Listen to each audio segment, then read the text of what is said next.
It's an outrage, they said, coming at this hour of night to respectable women's houses with all this claptrap. Oh, go away, for God's sake, and please let us sleep. If you have anything to sort out with her, you can come back tomorrow. Just don't be such a blasted nuisance tonight. What they were saying perhaps encouraged the good Sicilian woman's pimp, who was inside the house, though he had not been seen or heard till now by Andrucchio. He came to the window and in his best horrible and savage voice called out loudly, "Who's that down there?"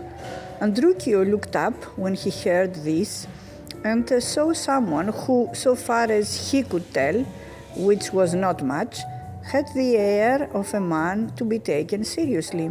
He had a thick black beard and was yawning and rubbing his eyes as if he'd just awoken from deep sleep. "I am a brother of the lady of the house," replied Andrucchio nervously. The man did not wait for him to go on. "I can't think," he said in an even more intimidating voice than before, "why I'm stopping myself from coming down there and giving you such thrashing you won't ever move again. An irritating drunk of a donkey. That's what you must be, not letting anyone around here get any sleep tonight." With that, he turned back inside and bolted the window.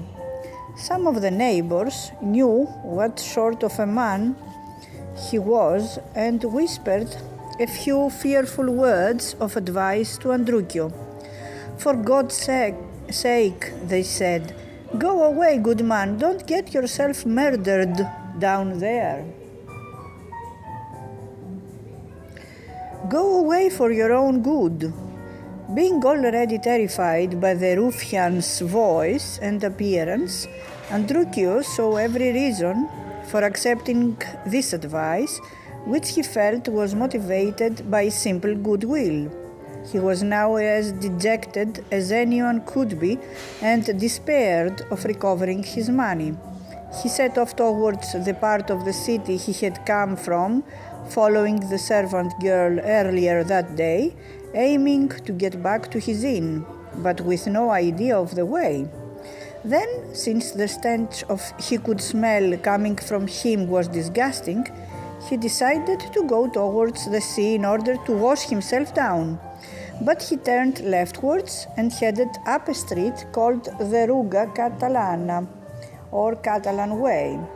This was taking him to the higher part of the city when he happened to see in front two figures coming towards him with a lantern. He was afraid they might be part of the official watch or else just up to no good.